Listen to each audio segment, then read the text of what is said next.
What is up, everybody? Welcome to episode 5 of the Inside D3 show. I'm your host, Morgan Cheatham. Thank you guys again for joining us. Be sure to follow us on our website at InsideD3.com. Our Twitter and Instagram is at D3Inside. Facebook is Inside D3, YouTube Inside D3 Athletics, and then all of our streaming platforms, just search the Inside D3 show and you can listen to all of our podcasts from there. So I want to introduce our guest today. We are joined by Dan Dusher, who is the Vice President of Division 3. Thank you for joining us, Dan. How are you? Great to be here, Morgan. I'm great. Hope you're doing well as well. It's a real pleasure to be here. Absolutely. I'm doing good. So I want to talk a little bit about, just your history in NCAA first. So, first off, how long have you been with the NCAA? And then my next question after that is, what other positions have you had in the past on the national level? Yeah, I've been with the NCAA almost 34 years. That puts me pretty much at the top of the seniority list in our office. I started in 1986. Spent the first 5 years in what's now called the AMA staff. Back then it was called Legislative Services. So the staff department that interprets legislation, drafts legislation, and then goes out and explains to folks how the rules work. I was in a assistant associate director role there for 5 years. Then the next 5 years I was in a director role. And then in 1996, when the NCAA just completed the creation of its current governance structure, they created 3 divisional VP positions. I had been doing a lot of support for D3 committees during those last few years, and then was asked if I would be interested in taking over and filling the new D3 VP slot. And it was like somebody knocking on your door and saying, hey, of all the things you like doing, how'd you like to do this full time from here on out? So very fortunate to be in the right place at the right time throughout my career. And that was definitely one of those instances. Yeah, sounds like the perfect situation for sure. So talk a little bit about, your journey before you made it to the NCAA. What other work experience did you have? What schools did you go to? And also what other playing experience did you have, if you had any? Sure. Yeah. I'm ashamed, but I have to be honest and say I was never much of an athlete. God didn't just bless me with much athletic ability. So, beyond some pretty bad junior high athletics, I mostly worked in high school. I grew up in Biddeford, Maine, which is southern Maine, about 90 miles north of Boston. It's a mill town. Worked mostly during high school with my free time. Was lucky enough to go to Notre Dame for my undergraduate work and majored in government political science. Was really interested in administrative work, but also interested in law school. I grew up I was a junior high kid during the Watergate era. So for me, that really made an impression on me, especially Bill Cohen, who was a representative at that time, ended up being a U.S. senator, and then ultimately was a Teddy Award winner by the NCAA, Bowdoin College grad. Made a real impression on me about the law and government, and so decided when I left Notre Dame I'd like to go to law school. My older sister had gotten a master's degree at University of Kansas in Lawrence. Lawrence is a great college town. South Bend, very different. Lawrence, KU, large public school, Notre Dame, smaller, private. So it was a good change of pace for me, and they had a great joint degree program in law and public administration. KU's graduated more city managers in their MPA program than any other school in the country. So to me, that was a perfect opportunity. Went to KU, had 3.5 great years in Lawrence. Got my law degree. Had always felt like I wanted to go back to Maine and try the practice of law, and I did it. I did it for about 2 years. Also worked on a congressional campaign during that time. But after practicing law for that period of time, realized I wanted to do something else with my life, and I was really interested in that administrative side of the equation. My wife now, girlfriend back then, we had met in law school. She a year behind me. She was practicing in KC. Had some additional graduate program work to do. Decided for various reasons to move back to Kansas City. NCAA was in Kansas City at the time, and I was really fortunate enough to get an interview and then to get hired with the NCAA after I moved back in 1986. So I've been with them, other than that brief period of the legal practice, I've been with them almost my entire career. Okay. So, what's an average day like for you, working at that level? What's a if there's an average day, what's some of the things that you do on a regular basis? Yeah, it's hard to not answer that question given the current setting, because right now my day consists of a whole lot of video conferences. Yeah. Prior to COVID, a lot of meetings in person or on the phone. But you spend a lot of time working with really two different groups. One are folks within the national office to help try to get done what you're trying to get done from a Division III perspective. And then the other group would be folks from the membership, from different constituent groups, ADs, commissioners, faculty reps, SWAs, what have you, student athletes. But you spend a lot of time talking to other folks. And ultimately what I do, I'm lead support for the President's Council, lead support for the Management Council, along with Louise McCleary, who's Managing Director of D3. And then we work with all the other staff that support the other committees within Division III. The governance staff itself is pretty small. We only have about 6 folks who are full-time. What we then have to do is work with all the other folks within the national office who support all the other committees and all the other processes that affect Division III. So, for example, Liz Susha, who's Managing Director for Championships, who oversees D3 Championships, she's not part of the governance staff. She's part of the championship staff.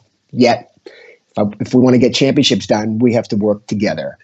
Jeff Myers, who's Managing Director in AMA. The AMA is not part of our staff, but yet we work closely with AMA because on a legislative and interpretive side, it's crucial. So there are lots of folks, Eric Hartung in research, for another example, lots of folks that we have to work closely with in order to get done what we need to get done internally.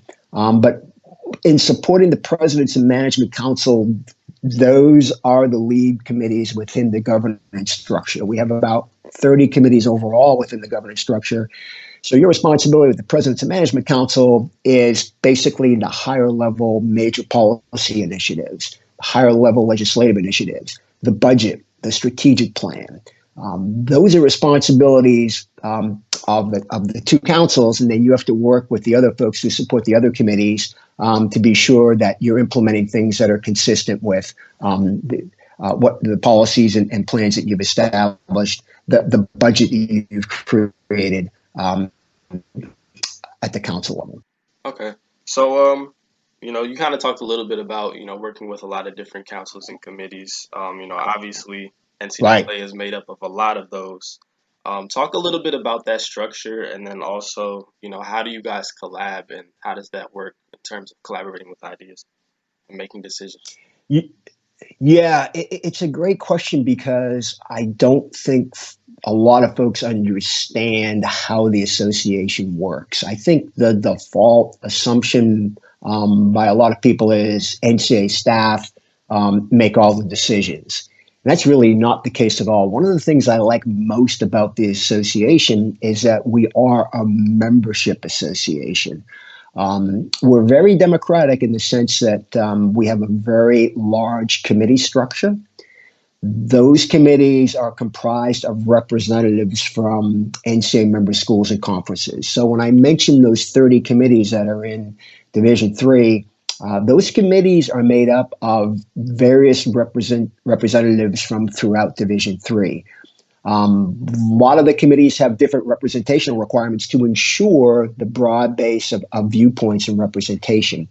So a lot of committees will earmark folks by position. So you need X number of presidents or X number of ADs or faculty reps. Diversity. We try to ensure that the committees have appropriate diversity in terms of gender and ethnicity. Geographic representation. You have to have folks from different areas within the membership, again, to be sure that all different viewpoints are heard. To me, that's absolutely the backbone, the bedrock, the strength of the association, is that we decide things through a committee structure that's representative. I'm really happy to say our student athletes are very active within that structure as well. We have a student athlete advisory committee, obviously, but then we have student athletes who serve on various other committees, including our management council. We have two student athletes that have full voting privileges. So sometimes the NCAA can be viewed as a large bureaucracy because a large committee structure doesn't necessarily move quickly. But the trade-off is that large committee structure, when it handles issues, handles them deliberately, handles them in a way that includes various viewpoints, and in my opinion, ultimately, that benefits the output within the governance structure and the legislative process as well. Yeah, absolutely. When I was with SEC, even just seeing how you guys were able to, listen to different student athletes' voices, definitely great to see that. And I had no idea that even a couple of them had voting privileges as well. So I think that's awesome. It's a great step. So It's really it's something I'm really proud of in Division III. We were the first division to do that back when I mentioned the creation of the current governance structure back about 25 years ago. D3 instituted, student athletes on the management council back then. There were some skeptics about whether student athletes would be able to fulfill that responsibility. And it's in hindsight, I think it's one of the best things that we've done. And now you see over time, our colleagues in Division I and Division II have made similar changes. Yeah, absolutely. So obviously, Division III doesn't offer, athletic related financial aids and scholarships and things like that. And that's one of those things that, is very unique to Division III.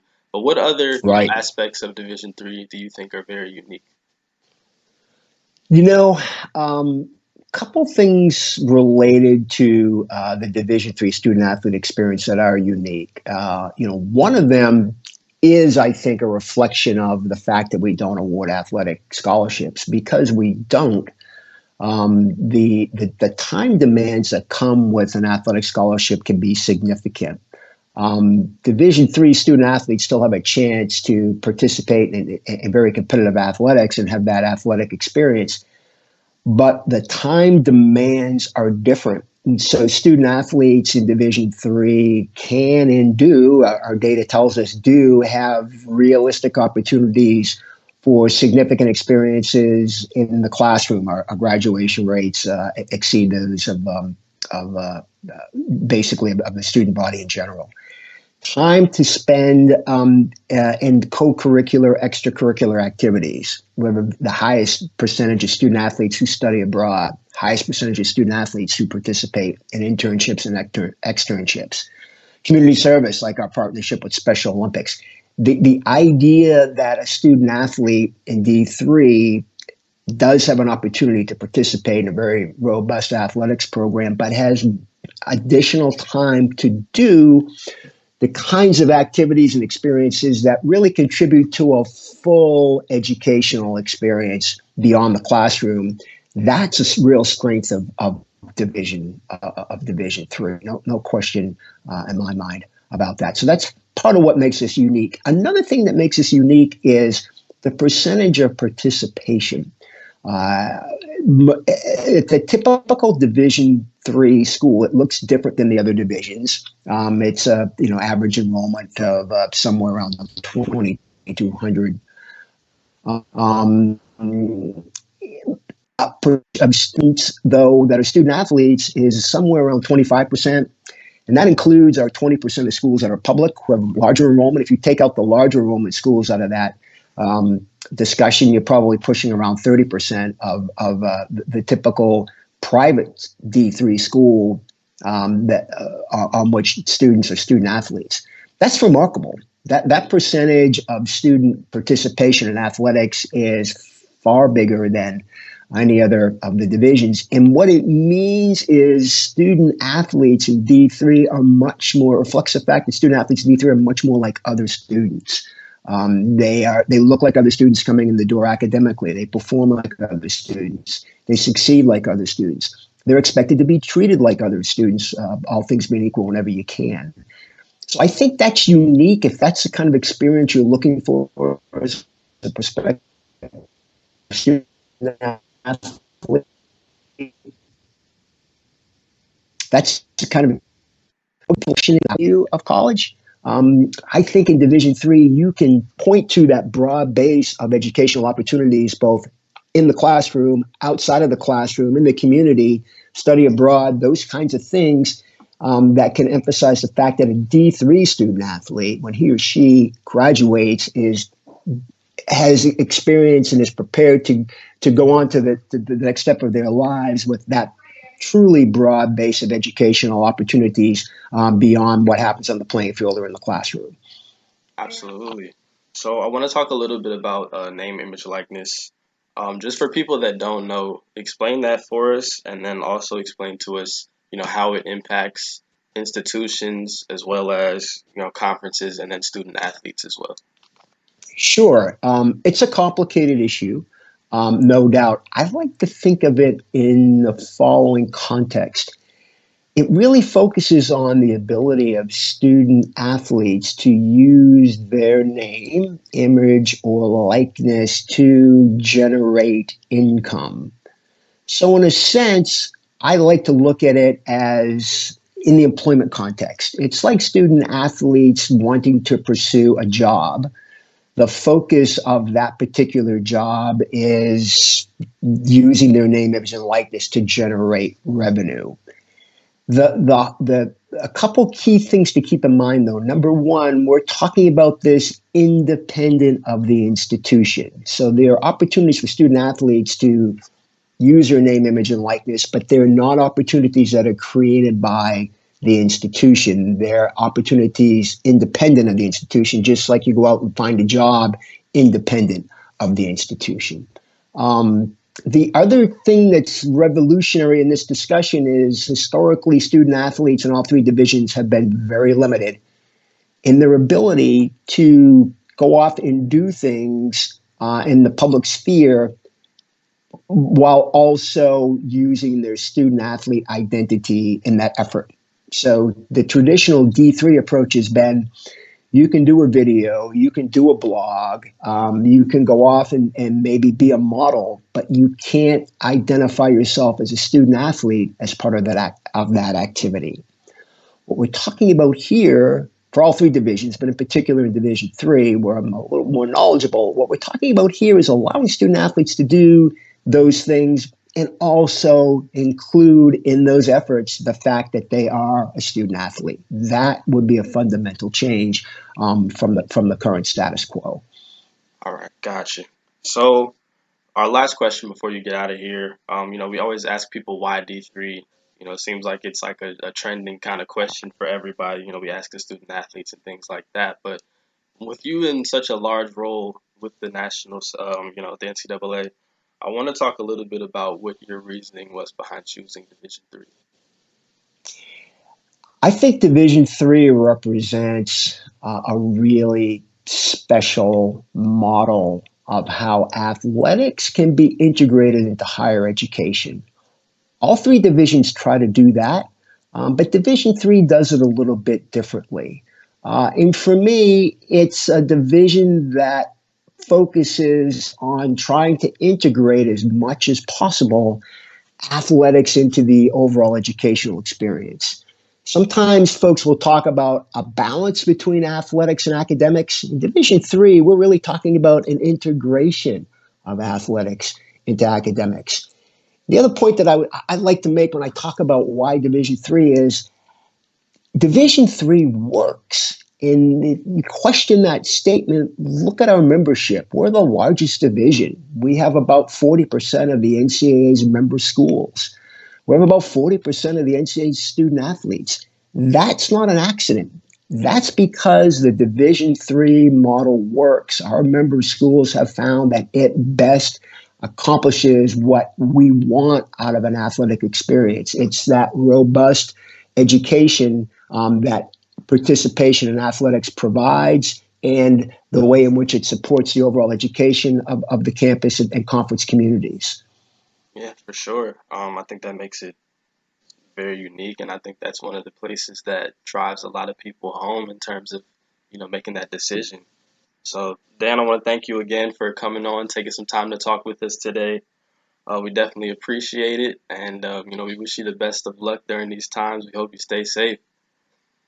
Thank you so much, Morgan. Same to you. Congratulations on what you're doing, and thanks for your support of Division Three. Appreciate the time today. Absolutely. Thank you. So that does it for another episode of the Inside D3 show. Once again, I'm Morgan Cheatham. Be sure to follow us on our website, follow us on our Twitter, Instagram, Facebook, YouTube, and then all of our streaming platforms.